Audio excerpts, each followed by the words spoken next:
What's up, everybody? This is Fair Play here, and I am about to do my review of Queen Sugar from last week, Season 2, Episode 5, entitled Caroling Dusk. Y'all, before I go on, somebody please tell me where they get these titles from. Caroling Dusk, and last week it was My Soul's High Song. I don't understand what they mean by these titles. I'm sure they're symbolic of something, but could somebody please fill me in? I'm usually not that slow, but I don't get it, okay? But anyway, without further ado, let's get started. The way this particular episode was laid out, I could either go scene by scene, or I could basically tell you what's going on with each and every person in the episode. But in an effort not to leave anything out, any detail, anything, I think I'm going to go scene by scene. Because that kind of helps me to remember things. I took some notes, you guys, but I'm going to be pulling a lot of stuff from memory. So that's another reason why I'm going to go scene by scene too, because my notes are scene by scene. So anyway, let me get started. The episode starts off with Charley. Charley is actually at a counseling session. She has finally decided to go and get some counseling for her and Micah. But Micah hadn't showed up yet. So while she's there, she decides to call him because he's running apparently late. And she's got this, maybe it's just me, but that counselor looked kind of mean to me. She's a big woman, and she's sitting up there looking at her real stern, like she's cracking a bit of a smile, but she almost looking at Charley like she don't like her. But anyway, maybe that's just me. So Charley calls Micah, and he answers the phone, and he is actually out with Nova doing a community project for Habitat for Humanity. So he done stood Charley up. And he explains that when she questions him, he tells her, well, you told me I need to start doing more in the community. And Aunt Nova invited me out. And so I'm out here doing this work. So, of course, Charley is obviously pissed about it. But she doesn't show out in front of the counselor. So she just tells him, well, that's that. Okay, then I'll see you later. So they get on off the phone and everything. And the counselor, well, she tries to get out of the counseling session. She tells the counselor, well, Micah's not going to be here, because the counselor noticed it from the conversation that Micah wasn't coming. So Charley was like, nah, he's not going to be here, so I'm just going to go ahead and leave. So the counselor tells her, no, you might as well go ahead and stay. You're already here. But Charley fights her tooth and nail. Charley's like, I don't want to do. She should have said she didn't want to do it, but she was making every excuse in the world not to stay. She was like, no, if Micah's not here, there's no point in me staying here. But the counselor's like, look, it's good for you to stay here. At least if I get to know something about you, it'll help me to understand Michael that much more. So reluctantly, Charley decides to stay there. And you can tell it is really killing her to stay here and do this to do this session with this woman. And the woman looked big and mean to me. But she warms up a little bit throughout the session. But anyway, so that's that scene. You got Charley sitting there, Charley sitting there at the counseling session, getting ready to reluctantly spill her guts about herself. Okay. The next scene, they show Ralph Angel and Darla. Ralph Angel's in the kitchen cooking breakfast. Darla comes over there that morning, and I guess she's coming to babysit and not babysit, because that is her child, but she's going to watch Blue while Ralph Angel is working the field, because at this point she done been employed about 2 or 3 weeks, unemployed about 2 or 3 weeks. And so she goes in the kitchen, and Ralph Angel done cook breakfast for them, and he sits down and he tells her, when she tells him that she loves coming over there when Blue wakes up. She thinks he's so sweet when he's sleeping and everything, and she likes being there when he wakes up in the morning. And so Ralph Angel sits down and tells her, you can have this every morning if you want to, because he basically wants her to move in with him. I notice on a lot of these shows these days, people don't get married no more, do they? They just shack up. They just move in together. In the South, we say shack. Well, that's what they doing. They just shack up these days. You got Aunt Vi, 70 years old, over there shacking with somebody, and now you got Ralph Angel trying to shack with Darla. I mean, if he cares so much about her, why don't he just marry her? I don't get it. Same way with Hollywood, but that's a sidebar, y'all. That's just me. Okay, not that they have to do it, but I just wonder, these days people don't tend to marry anymore, and they're reflecting that on these TV shows now, which scares me. So anyway, after he tells Darla that he wants her to stay there, basically move in with him is what he's saying, she reminds him that that's not good for her. She appreciates the fact that he wants to take care of her, but she wants to do things on her own. She's independent, or she wants to be independent, because it's basically important to her recovery. Okay, and I don't know why he can't seem to understand that. This woman wants to do it on her own for a while. Once she gets comfortable in being independent and taking care of herself, I'm sure she will at some point transition into being with him full time. I mean, he feels like because she doesn't have a job that he needs to take care of her. And that is the right attitude for a man to have. But even he needs to continue to learn how to function on his own, because he was in prison for 4 years. And from my understanding of what things that Aunt Vi has said to him in the past, Ralph Angel has pretty much been babied and taken care of by his daddy and her and everybody else. So he is kind of in the same position with Darla. He just doesn't have an addiction. So he doesn't realize it, but he needs to continue to try to grow and take care of himself first before he tries to take care of Darla. But Darla has the right idea. She's letting him know she wants to do it on her own, but she appreciates his efforts and everything. So they sit there and they have breakfast. Okay, in the next scene, you got Hollywood and Vi. Vi is in the bed acting like she's sick. She's going through, well, actually, no, she's not. I'm telling you a lie. That's not what happens. Hollywood and Vi, they're in the kitchen. She's baking all of these new pies that she said she was going to do for her new business. So she's in the kitchen and she's got him tasting the pies and basically taking notes on the pies. And while she's doing all that and while he's tasting it, he notices that something is bothering her. And he asks her, he's like, what's wrong? And she tells him that she's nervous about these pies and she's afraid that nobody's going to like them. But he says, no, I know you. What's really wrong? Tell me what's bothering you.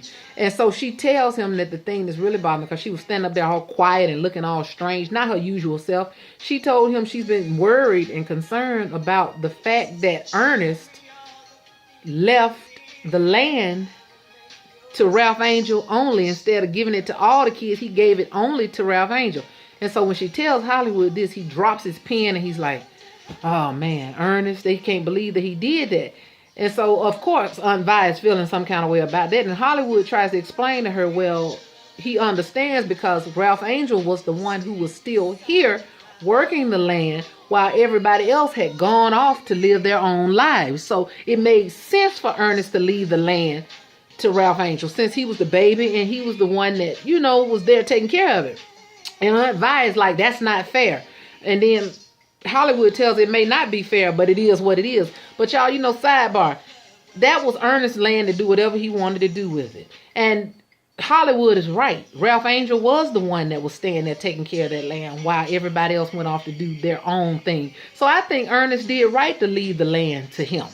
That's the way I feel about that. I don't think that it was, now if he had sold the land, then it would have been proper for him to disperse all of the proceeds, the revenue from the sale of the land, to all split it up amongst them equally. But the land itself, he was right to leave it to Ralph Angel because that's who was living on it. That's who was taking care of it. So anyway, that's that scene. He tries to explain that to her, but of course she still feels some kind of way about it. So in the next scene, you've got the Robert DuBois guy. He pops up while Nova is at Habitat for Humanity, while she's there talking to Micah. She's asking Micah about his girlfriend, Kiki, and he's telling her she keeps him on his toes. And so Aunt Vi is giving him some advice about the little girlfriend and everything. But while they're there, behind her, Robert shows up all the way from Atlanta. He done came all the way from Atlanta to give her a hand with Habitat for Humanity. I said, this man really wants her. I ain't that attracted to him, but it's sweet what he's doing. He's becoming more and more attractive as I see him on these episodes, because he's really putting forth a lot of effort to try to be with Nova. And that's what a man's supposed to do right there. So y'all fellas, y'all take some lessons from that man. That man traveling from state to state just to see his boo. Well, anyway, so he comes up to help. She's shocked to see him and whatnot, and they start talking and everything and chatting and whatnot. She introduces him to Micah and everything. So then they transition from that scene. They show Charley. She's still at this counseling session with the lady.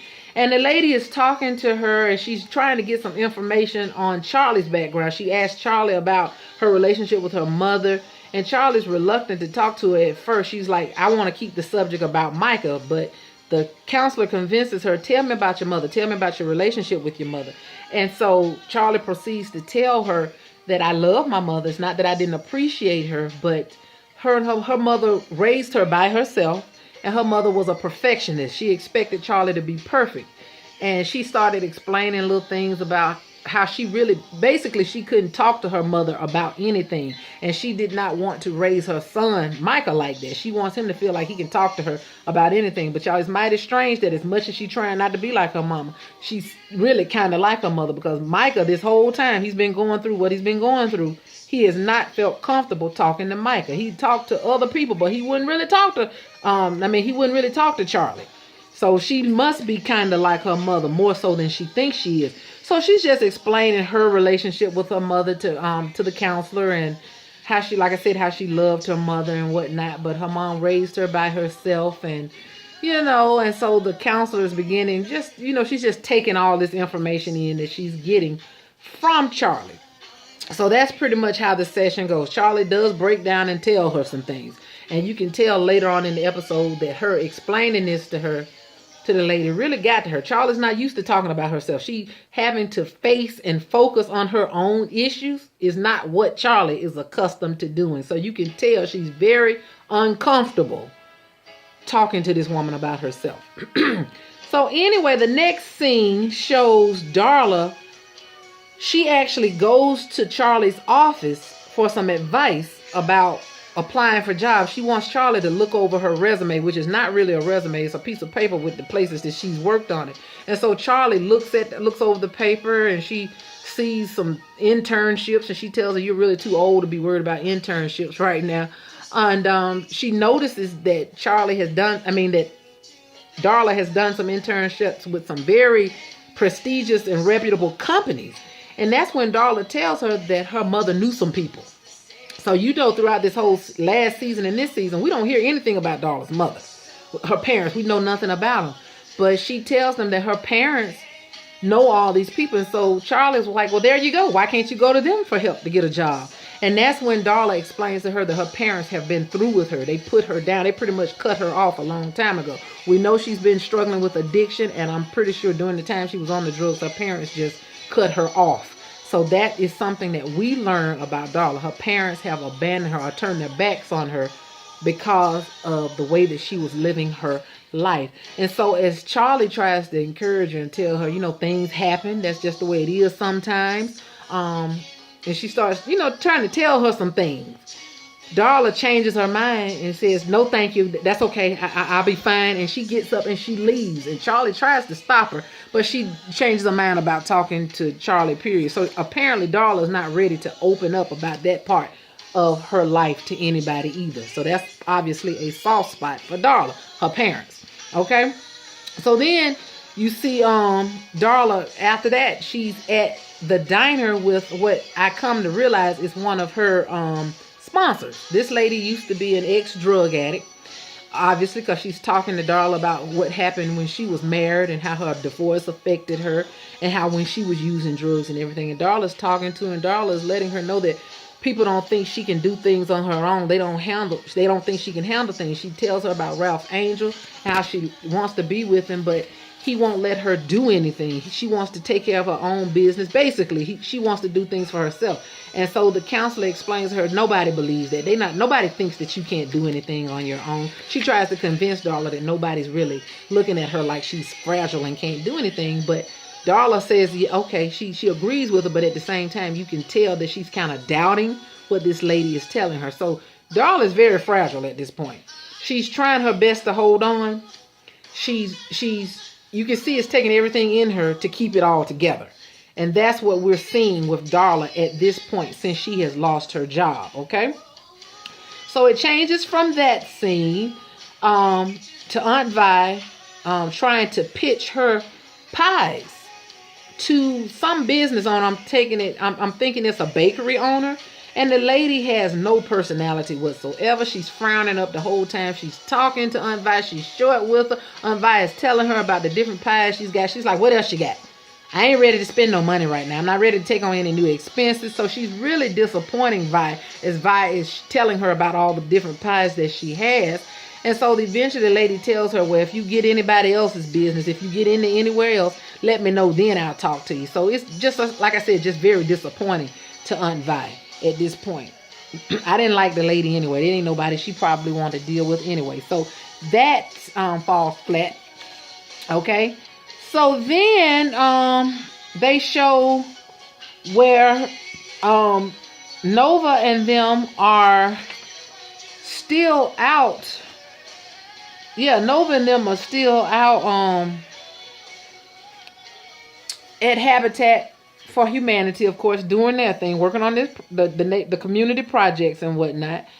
And while they're talking, Davis shows up, and he has come to pick up Micah so that they can go and spend some time together.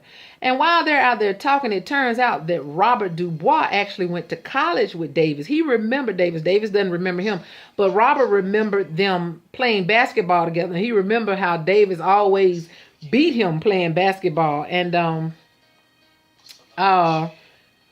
at this point, Nova looks over at him because she didn't know that he did all this stuff, and she was like, "You did all this?" And she's really surprised at all the things that he's done and the places that he's been.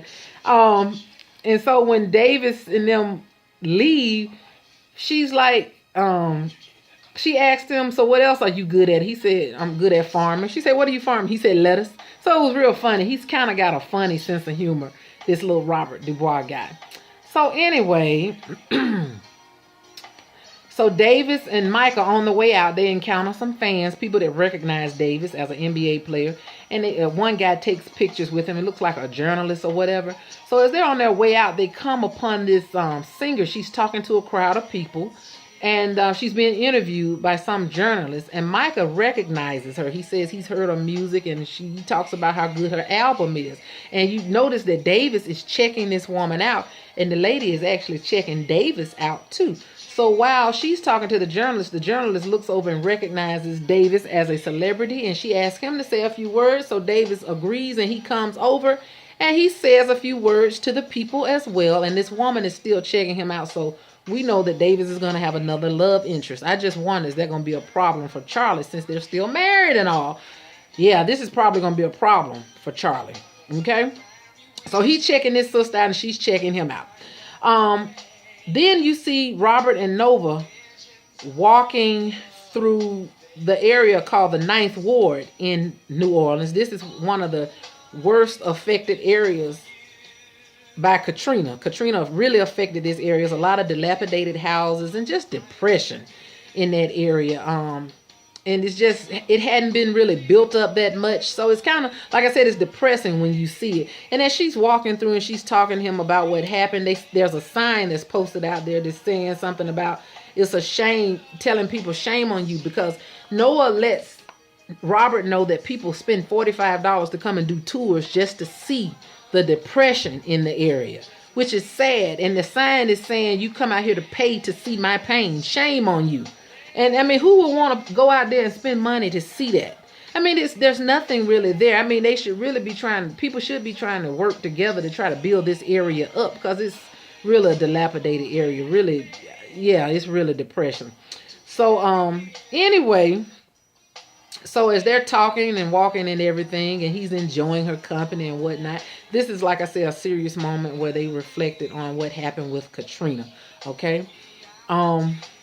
So then you see Ralph Angel. He's out working in the field. And then Darla and Blue run out to him in the middle of the day, and she brings him some snacks and some water and whatnot. And she's trying to find out how long he's going to be out there. Then the next thing you see is Darla bathing Blue, giving Blue a bath. And while she's there letting him play in the bubble bath, she asks him why he likes that dog, Kenya, so much. And he tells her that because he likes Kenya because her hair is soft like his.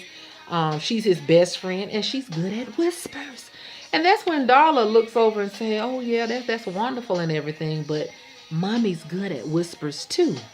And so as he's talking to her and everything, she asks Blue if she's glad that he's around more, and he tells her yes. And I guess Blue is not used to having them kind of conversations. At least that's the way I took it. And he tells her, "Can we get out of here now? Or can we go ahead and leave now?" So she says yes, and she gets him out of the tub, and they leave the bathroom or whatever. So then the next thing you see is Nova and Robert. They're out having a dessert type lunch or whatever. And he tells her that he likes her. And while he's talking to her, she gets a phone call from Charley. Charley calls her to go off on her because she's blaming Nova for the fact that Micah didn't show up to the counseling session. But of course, Nova lets her know, I had no idea y'all had a counseling session. I didn't know. He told me that he needed these credits for class. And so when she tells Charley that, Charley apologizes to her, but Charley's real on edge. She's like, I'm sorry. I gotta go. She's really agitated and frustrated and on edge. You can tell that she is really not doing well after this counseling session. It has stirred up some emotions in Charley. Obviously, that Charley was not prepared to deal with. That's what I see. Okay? And so Nova gets off the phone with her and she goes back to her date or her luncheon, whatever you want to call it, with Robert. And as he's talking to her, he asks her if he tells her that he wants to take her out for dinner. And she said, I would love to, but I'm not going to be able to because I've got to go help my sister. And so he says, okay, I understand. He tells her, he thanks her for a wonderful time, and he tells her how beautiful she is and all that. I mean, this man really likes Nova, and I'm liking him more and more. I hope he stays like that. You know what I mean? And I hope Nova continues to not play hard to get, but I don't want her to be so easy. And I can tell she really likes this one because she hadn't slept with him. Because, you know, she's apparently been used to sleeping with different men. But she really likes this one. You can tell that. And she's probably not used to men like him. Okay? So anyway, so they end that scene. And the next scene is after she told him that she couldn't go out to dinner with him because she had to help her sister. Like I said, she sensed that Charley is in a panic. She realizes that Charley's in a bad state of mind. She's not herself. So, you know, she knows that she needs to go take care of her, okay? So the next scene you see is Nova actually going to Charley's house that night. You know, Charley has moved into this storage/warehouse place that's attached to the mill or in the mill area. So she's living in there. She's cleaned it out and furnished. She got it looking quite nice, actually. And Nova brings food. And so while they are there, Nova does that blessing ritual type thing that she does, which always makes me uncomfortable. I don't know if it's because of what she's doing or if it's because it's Nova that's doing it. I don't know. It just always makes me feel some kind of way when Nova does that. But anyway, she goes through with her incense and she blesses her and she tells her it's going to feel different when she leaves there. And then finally they sit down to eat their food and they start talking about Charley and her mom. And Charley tells Nova that she reminds her that she used to play the piano and everything, and that her mom made her quit one time when she went to a rehearsal or a recital, and she just froze up and she actually got up and walked off stage for some reason. And her mom told her, well, we just gonna have to find you something else to do. They never really talked about what her problem was or what her issue was and why she couldn't complete that piano recital. So Nova, after listening to her talk about her mother, Nova tells her, she says, you know, I love you and I'm telling you this in love, but your mom made you a control freak. And so Charley laughs and everything, and she takes it with a grain of salt. And as they continue to talk, Nova tells Charley that she's not the only person that's a control freak. And of course, Nova says, you must be talking about Aunt Vi, because Aunt Vi crazy, you know. So Nova tells her, but you have a clean slate now, honey. And you can do things better now. And Charley tells her, you have a clean slate also. So it was good to see Nova and Charley once again having a good sisterly moment. But I still want to know, why ain't nobody went to jail about that $10,000 that Nova stole last season? Look, I ain't holding no grudge, but I ain't forgot either. And y'all know they good about or bad about writing stuff into this script and then dropping it, okay? Last season, y'all remember, when Nova stole that $10,000, yes, she stole it because she didn't ask for it and it wasn't hers. She stole the $10,000 out of Charley's account to get Sugar Cube, whatever his name is, out of jail last season. I didn't like that. Somebody will have to answer for that. I'm sorry. And ain't nobody said nothing about that $10,000. But anyway, I'm going to move on. I'm trying not to hold a grudge about it, but you know, I just want to know what happened. I want somebody to tie up the loose end. Okay? So anyway, the next thing you see is Davis and Micah, actually go to a gym and they play basketball. It's something they hadn't done together in a long time. And they start playing a game of not one-on-one, but Davis has brought him out there to talk to him. And he tells him, whoever makes a basket, or anytime you make a basket, you can ask a question, any question you want. So, of course, he lets Micah go first. Micah shoots the ball, and he makes the basket. And so Micah's first question is, are you a sex addict? That's what he asked Davis. And Davis was like, wow, why you just jumped right on in there, right? And he says, yeah. So Davis answers him and tells him, he says, no, I'm not a sex addict. He said, but there is something wrong with him. He says that he is so accustomed to getting what he wants and for people to give him what he wants when he wants it. And so that has caused a problem with him. He has become spoiled like that. He's just used to having his way. And when things don't go right for him, what I took from that is when things don't go his way, he does drastic things or things that he wouldn't normally do. So it's not a sex addiction he's saying that he has. He's saying that he's addicted to power, control, and being catered to, basically. So he has to make up for the shortfalls in his life somewhere. And so then Davis shoots and makes a basket, and he asks Micah, did those police officers rough him up at all? And Micah pauses a minute, but then he says, no, nobody roughed him up. And I believed him. I never thought they really did anything to him anyway, because he didn't look like he had been roughed up. But he told him it was just the fact that he was in a position where he had been arrested for something, and I'm paraphrasing, y'all, for something that he didn't do. He was under somebody else's control, and he couldn't do anything about it. He said he wasn't used to feeling out of control like that. I mean, I can only imagine me, if a police officer, like they do in a lot of these situations, they pull people over, they take them to jail, they apprehend them, and ain't nothing I can do about it because they the police officers. You out of control, and that's a bad, scary feeling, and it'll make you mad, okay? If you don't know how to control your anger, it can really affect you. And so that's what Micah was feeling. He was feeling out of control. He was not accustomed to being in that situation.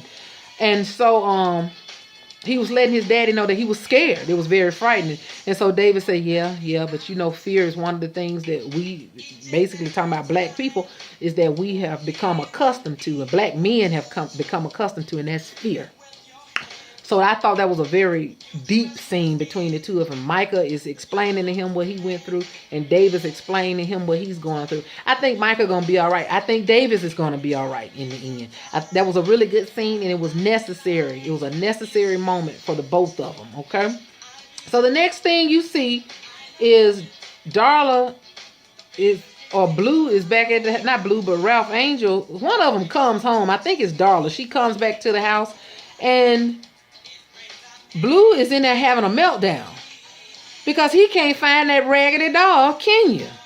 Now, Darla's like, what's wrong with him? And Ralph tells him he can't find his dog. I mean, he's literally tearing the room up, throwing stuff all around, crying and going on. Now, I understand a child being upset, but I'm mad with Ralph Angel because that was a teachable moment that he could have sat down with that boy and told him that this is life. Sometimes things don't go the way you want them to go. You might lose some things, but you can't act like this. You cannot react to every situation that doesn't go your way like this. I'm mad with Ralph Angel for letting that boy carry on like that. It was totally unnecessary for him to allow that child to have a conniption fit like he did.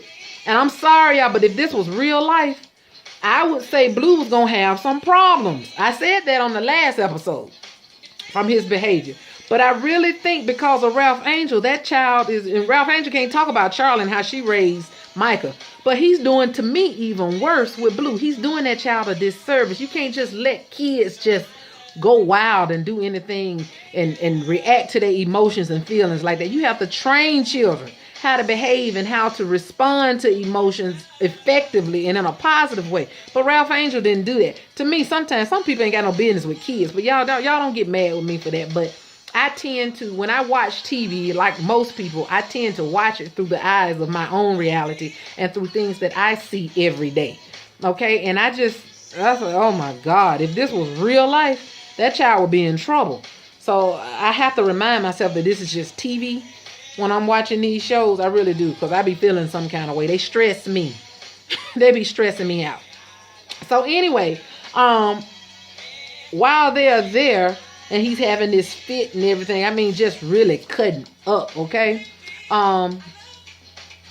He asks, Darla tells him, she says, come here for a minute. She calls him to the side, and he starts talking to her, and she's like, I know where the doll is. I took it.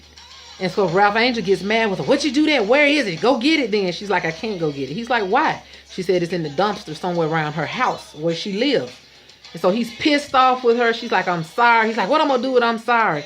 And he calls her selfish and something else. And she goes, I'm not selfish. And so, I mean, it was really one of them moments. Once again, I cannot deal with Ralph Angel allowing Blue to be that out of control and allowing his whole world to be rocked because Blue is feeling some kind of way.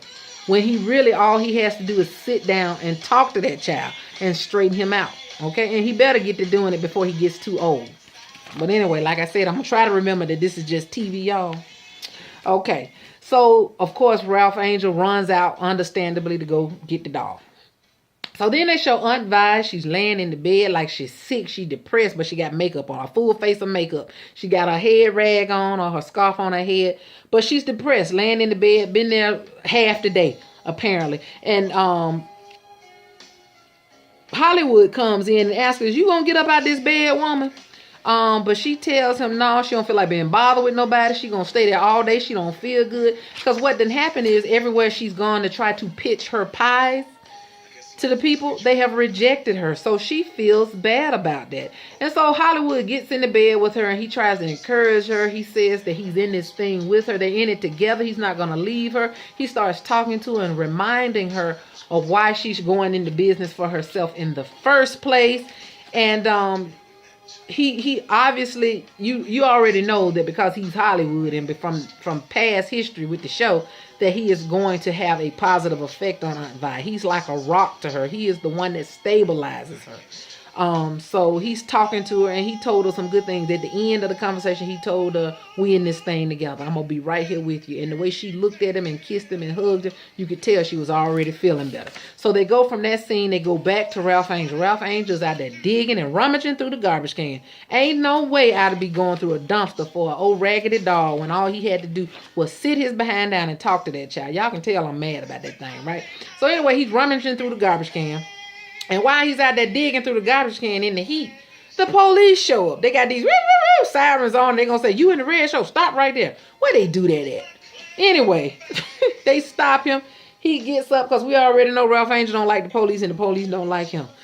So he gets up, he stands up, he puts his hand up, and two cops get out, one black, one white, and it turns out that the black police officer knows him. And he tells the other cop, he's like, look, I got this.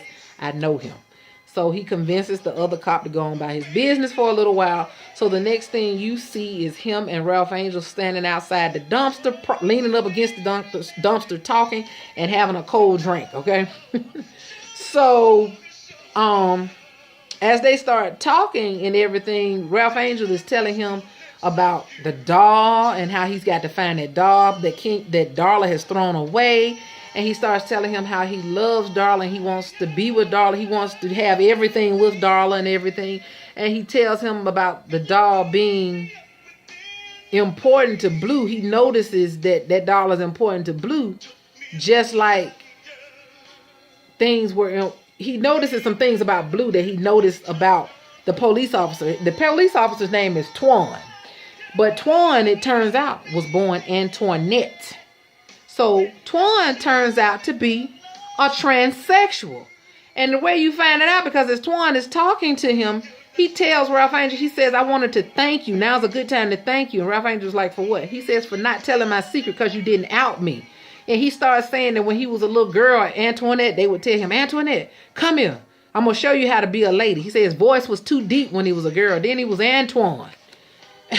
Then he turned into Antoine and everything. So you begin to realize that either he was gay or he used to be a woman. And I kept looking at him. Y'all don't talk about him. Don't be mad. But I said he do look like a gay Martin Luther King. He did. Y'all, he looked like a soft Martin Luther King to me. I kept thinking about if Martin Luther King was real soft and feminine, that's what he would look like. Because I'm sorry, I have a very vivid imagination. And that's what I saw when I was looking at it. From a funny perspective, y'all. So anyway, he that's what you get out of that scene. I can't remember verbatim the order of everything that they said, but he was telling Ralph Angel that he wanted to thank him for not outing him and telling his secret. He didn't judge him. When Ralph Angel got locked up and he saw him down at the prison at lockup, Ralph Angel never told anybody that he was a transsexual.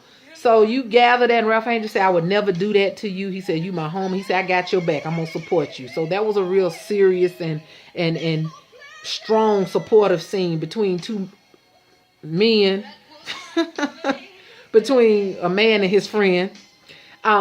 And he started basically alluding to the fact that Blue may be gay. He don't know because he playing with this dog. And he was saying whatever the case is, he going to keep Blue close to him.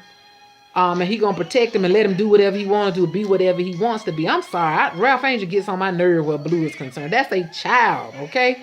So he's just going to assume because Blue plays with the dog that he's gay. Now, I didn't like that. I did not care for that. Because just because the little boy play with the dog don't mean he going to be gay, okay? You can't just put stuff. I hope he does not put that in Blue's head, okay? I hope he don't drop that. If Blue turned out to be gay, that's one thing on his own, but don't put it in his head to be gay, okay? That was one of the things I didn't like about that movie Moonlight, where that little boy told with Janelle Monáe and the other guy who was looking after him. He told him that the kids at school was calling him faggot, and he wanted to know what a faggot was because he had never heard that word before. And they told him what a faggot was, and he was like, well, am I a faggot? And so instead of them telling him no, they said, I don't know, you could be. So that boy didn't know anything about being gay or what a faggot was, but they didn't tell him any different. They let him believe that that's what he was. I didn't like that either. So anyway, I didn't like that in this scene either, what he was saying, and I'm glad he didn't say it to Blue, and I hope Ralph Angel doesn't drop that seed in Blue's head. If he's going to be gay, let him be that on his own without your help and steering him that way, basically is what I'm saying. So anyway, he's talking to Antoine, and he's telling him basically he's going to let him be whatever he wants to be. Okay, whatever. And so they shake hands or whatever. He hugs him, and at some point Antoine leaves. And that is that with that scene. Okay. So then the next thing you see is Ralph Angel goes back to the house. He never finds that doll. Darla has finally gotten Blue to go to sleep, and she's about to leave. But Ralph Angel tells her that she doesn't have to go. He wants her to stay. He done calmed down now, and he feeling much better. And that's when Darla starts talking to him and tells him that how she thought she was letting him know why she got rid of the doll. She was saying that she thought that once she got better, Blue wouldn't need that doll. For some reason, she associated that doll and Blue's attachment to the doll with his need for her to be there. And she thought by her coming back and her doing better that he was no longer going to need that doll or anything. And that's when Ralph Angel tells her that the doll had nothing to do with her. It has nothing to do with her. And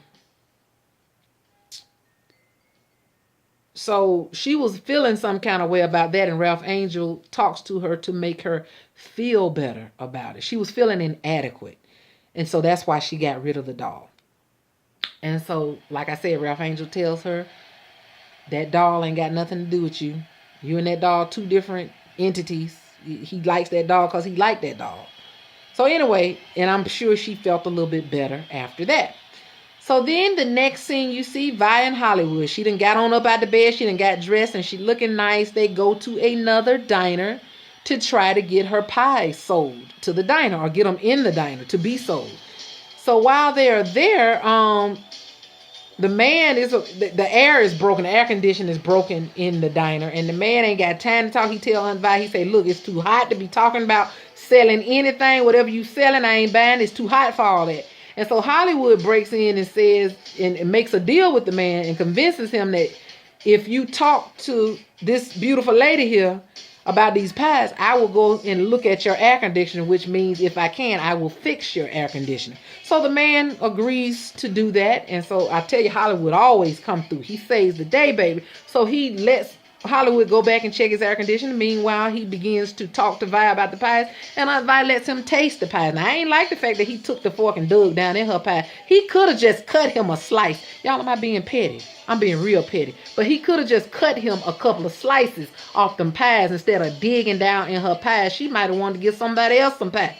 But anyway, I'm petty about stuff like that, y'all.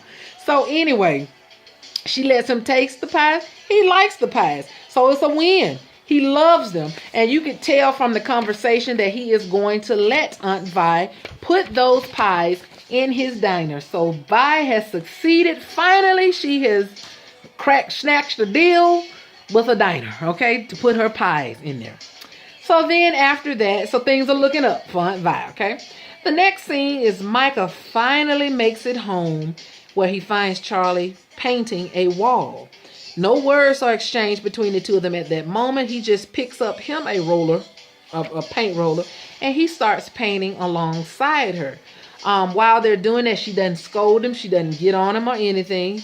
So apparently the counseling session and her time with Nova is working on her. She's learning how to calm down, because we know that ordinarily she'd be going off on Micah when he don't do what she wants him to do, because she is a control freak too. So anyway, she asked him if he wants to go into the city to see a movie with her later. And he said, yes, I would love that. So all is going to be well. I'm so glad to see that Micah's doing better. He's got a better attitude and outlook on life now, even though he was arrested, something he wasn't used to. And Charley is doing a little bit better. She's learning how to calm down and prioritize what's important in her life now. So the next scene, you see Nova has taken coffee, I guess, to the hotel where Robert DuBois was staying at, like he did with her when she was leaving Atlanta. He took coffee to her to the hotel, and she was sitting there waiting on him, but she had called him and told him she met him there with coffee. And while she's there talking to him, she finally responds to when he told her that he liked her the other day at the restaurant. She told him, I like you too. She said, I just wanted to tell you that I like you too. And he was joking with her. He was like, I bet that was real hard for you to tell me that, huh? And so she was like, don't rub it in, okay? Don't make it even harder. So they joke and they share a moment with each other, and he lets her know that once again, how beautiful she is. He's obviously very smitten with Nova. You can see that. And she's smitten with him, and so she's smiling and acting like a schoolgirl, and that's a good moment, a good dating moment between the two of them. I don't know if he was leaving, if that was his last day there or what. I don't remember, but you could tell that they had a good day. I'm just glad, once again, they didn't sleep together. So anyway, I like this man for Nova. I like this man. I don't think she's used to this kind of man. Okay? So the next scene, they show Darla sitting outside on the porch with Ralph Angel standing out there. They talking. And Darla done bought another Kenya doll. And she's trying to rough the doll up, got the hair looking all matted. She's trying to make it look as rough as Blue's Kenya doll looked when he lost it or when she took it. She's working with it, and she's trying to get all the shininess off of it and everything. And while she's out there talking to Ralph Angel, she gets a phone call. And it's Charley. So Charley has called her back to follow up with her on a job. And so Charley actually offers Darla a job as like an administrative assistant with the mill, which is a glorious moment for Darla because she really needs a job. This gives her purpose, and it's going to really help Charley out. Charley is lets Darla know it's going to be a lot of early mornings and late nights and probably some weekends. She's going to be doing a lot of work because this company is new and they're trying to get it off the ground. But Darla is agreed. She's just glad to get a job. And she gets off the phone, and Ralph Angel's like, what? She's like, I got a job. Ralph Angel's excited for her and everything. And then she tells him that the job is with Charley. And all of a sudden his whole face, his countenance changes. And he looks down and he's like, oh God. And in that moment, I think my interpretation of the way he was looking, even though he was the one that suggested that she go see Charley, but he didn't tell her to go see Charley to get a job. He wanted her to go and get some advice from Charley. But he didn't think that Charley was going to offer Darla a job. But when I saw his countenance change, when he started looking all sad and crazy, I think Ralph Angel is okay with Charley helping him on the farm because it's a group effort, a joint effort, and he know he needs her to do what he has to do on the farm because he needs her business mind and her money as well. And that's good because, like I said, this farm thing is a family affair. But when she starts helping out in his personal life, because what she's doing for Darla is like her doing something for him. But it affects him. Now it's like she's spilling over into his personal private life, and Ralph Angel can't have that. He's not going to deal too well with that. She's doing too much at this point. That's his pride. It's messing with his ego at this point. And he really shouldn't look like that. You and I know he shouldn't see it that way. He's not even married to Darla, so he should not look at it that way. He should look at it as a good thing. I mean, she's working to earn money. It's not like Charley is really giving her anything. She's going to be doing some work for pay. Honest work for honest pay. But he feeling some kind of way. And I got a feeling this is going to cause some problems. And I'm just wondering, is he going to be able to hold out with telling Charley that that land belongs to him and him alone? I just hope his pride doesn't consume him and it doesn't get the best of him and cause him to do all kind of stupid stuff. But I don't see nothing good coming out of that now. I don't know. I just don't know. You know how men are with them and their pride sometimes. So anyway, that is the gist of what happened. I know I sounded like I was rambling because there were so many things going on in this episode, but it was a really good episode. The season gets better and better. It gets deeper and deeper. It's a well-written script. I just hope they don't keep starting storylines like with Ralph Angel last season robbing a store and you thinking he's going to get caught for it. It never comes up again. Or with Nova dating Calvin, Calvin divorcing his wife for her, and you thinking they're going to be in a relationship, then you don't see him anymore. Stuff like that. I don't like when they drop seeds and then don't let them grow in the episode. I hope they don't keep doing that, okay? But anyway, otherwise, it was a good episode. And if you haven't really been watching it, you should. I feel like if I miss any episode, I'd have missed a whole lot of stuff.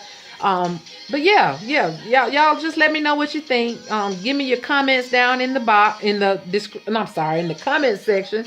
Y'all, it's getting late. I'm getting sleepy, and I start talking crazy when I get sleepy. But anyway, leave your comments and ideas and opinions about the show down in the comments section.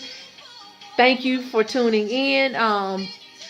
Or checking this out. My next video is going to be some blog tidbits. I got a lot of stuff, a lot of news to talk about. A lot of it's going to probably have to wait till Wednesday night on the radio show, Fair Play Show, 7 o'clock p.m. Central, Tracy Larkin Broadcast Network. It's a web-based radio show. If you got time, check us out. But anyway, until the next time, I'll talk to you later. Bye-bye.